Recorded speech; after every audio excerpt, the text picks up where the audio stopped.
नमस्कार सर्वांना. माझ्या महाराष्ट्रातील तमाम मराठी जनतेला एक खास महत्त्वाची गोष्ट मी नमूद करू इच्छितो. माझ्या मते मी खूप उशिरा मला ह्या गोष्टी दिसून आल्यात. पूर्ण महाराष्ट्रामध्ये, महाराष्ट्राच्या कानाकोपऱ्यामध्ये, गावामध्ये ह्या गोष्टी प्रमाणाच्या बाहेर पसरलेल्या आहेत. अशा अनेक टोळ्या आहेत, अशी अनेक माणसं आहेत जी परराज्यातून कोणत्याही अ, कोणत्याही परवान्याशिवाय महाराष्ट्रामध्ये येत आहेत. त्यांना कोणीही अडवलं जात नाही आहे. त्यांच्याकडे वेगवेगळ्या अशी वाहनं आहेत, ज्यांचे परवाने नाही आहेत, की त्यांच्याकडे कोणतीही कागदपत्र नाही आहेत. ही गोष्ट मी नमूद करू इच्छितो. कारण आलेला जो अनुभव आहे आणि आलेले ज्या 2 उदाहरणं आहेत, ती 2 उदाहरणांपैकी एक उदाहरण मी या माझ्या व्हिडिओनंतर तुम्हाला एक दुसरी व्हिडिओ असेल, ती तुम्ही नक्की आवर्जून बघा. मी कोणता यूट्यूबर नाही, की कोणत्या पद्धतीचं मला बळीजाव करायचा आहे किंवा माझं मोठं नाव करायचं असा विषय नाही आहे. ही गोष्ट आहे सामान्य आपल्या माणसासाठी. आपण रस्त्याने जाताना, कोणतीही गाडी चालवताना आपल्याला RTO असेल, पोलीस खातं असेल किंवा अन्य प्रशासनाचे नियम आपण तंतोतंत पाळतो किंवा काही गोष्टी आपल्याकडून जर कमी असतील तर आपल्याला फाईन लावली जाते, आपल्यावरती कारवाई होते. परंतु मी जे उदाहरण तुमच्यासमोर आता ठेवतोय त्याबाबत प्रश्नचिन्ह तयार होतं, की महाराष्ट्राच्या सीमेमध्ये अशी ही माणसं कशी आतमध्ये प्रवेश करतात, ज्यांच्याकडे कोणत्याही पद्धतीचे परवाने नाहीत, ज्यांच्याकडे जी वाहनं आहेत ती वाहनं राजस्थान लखनौची वाहनं आहेत. जे मला आता उदाहरण सापडलेलं आहे. त्याच्याकडे मी वाहनाचे कागदपत्र मागितली, एकही कागदपत्र नाही. आधार कार्ड मागितलं, एकही आधार कार्ड नाही. त्याच्या गाडीवरती, टू व्हीलरवरती जी माल वाहतूक चालू होती ती होती नीलकमल या कंपनीच्या डुप्लिकेट गाद्या. तो वाहनावर ठेवून तो धंदा करत होता. आणि ही माणसं अनेक गावामध्ये, अनेक ठिकाणी ही पसरलेली आहेत. मी हे उदाहरण विरारमध्ये बघितलेलं आहे. आणि विचारपूस केल्यानंतर मला अशी उत्तरं मिळाली, की त्याच्याबाबत प्रश्नचिन्ह आहे, की ह्यांच्या मागे आहे तरी कोण? तुम्ही इकडे कसे आलात? तुम्हाला तर म्हणतो आम्ही धंदा करायला आलो. तर धंदा करण्यासाठी तुम्ही कोणत्या ठिकाणी उतरलेले आहात? तर नालासोपारामध्ये आम्ही उतरलेले आहोत. पण आमचा ठाव ठिकाणा काय? तर मला त्याच्याकडून फक्त त्याचा मोबाईल नंबर मिळालेला आहे.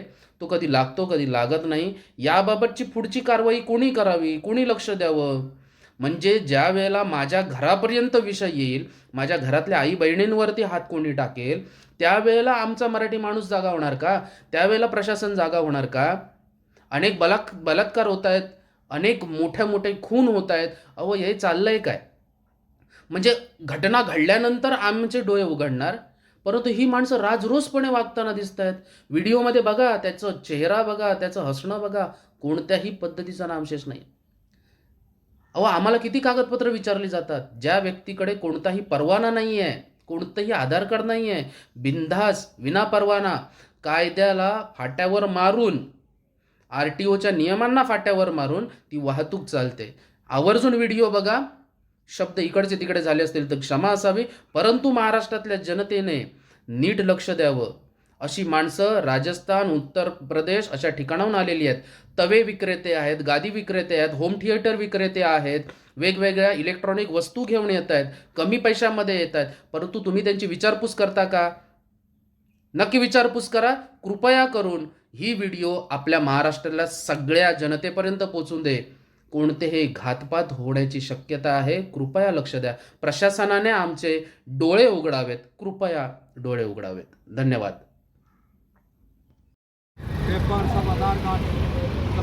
नमस्कार, मी मनीष इंदुलकर. मला रस्त्याने जाताना एक अशी गोष्ट दिसली, की नीलकमलच्या ह्या गाद्या आपल्या विरारमध्ये विकण्यासाठी ही माणसं आलेली आहेत. आणि यांच्याकडे जर लक्ष दिला तर असं दिसून येईल, की ही जी गाडी आहे, ही गाडी पासिंग बघा कुठली आहे. ते म्हणतात उदयपूरची, ही राजस्थानची पासिंग आहे. यांच्याकडे मी पेपर मागितले तर पेपर देखील त्यांच्याकडे नाही आहेत. तसेच आपण समजू शकतो RTOवाले आपल्याकडून लायसन किंवा सगळ्या गोष्टी मागतात. यांच्याकडे तर कोणतीच गोष्ट नाही आहे हो. मग हे कसं काय चालतं? ह्या गाद्या ज्या आहेत ह्या माझ्या मते ह्या डुप्लिकेट आहेत, ह्या ओरिजिनल नाही आहेत. ह्या माणसाकडे कोणतेही पेपर नाही आहे. कुठे नालासोपाराचं नाव घेत आहेत. आम्हाला माल रात्री येतो, महिना झाला आहे. एवढा बोगस कारभार कसा काय चालू शकतो? RTO, पोलीस, विरार पोलीस याचं आम्हाला उत्तर तर हवंच ना. आम्ही येता जाता आम्ही अनेक गोष्टींचे फाईन भरतो आणि ह्यांचं काय? म्हणजे आम्ही इथेच राहून आम्ही फाईन भरायचे आणि परराज्यातून आलेल्यांचं काय?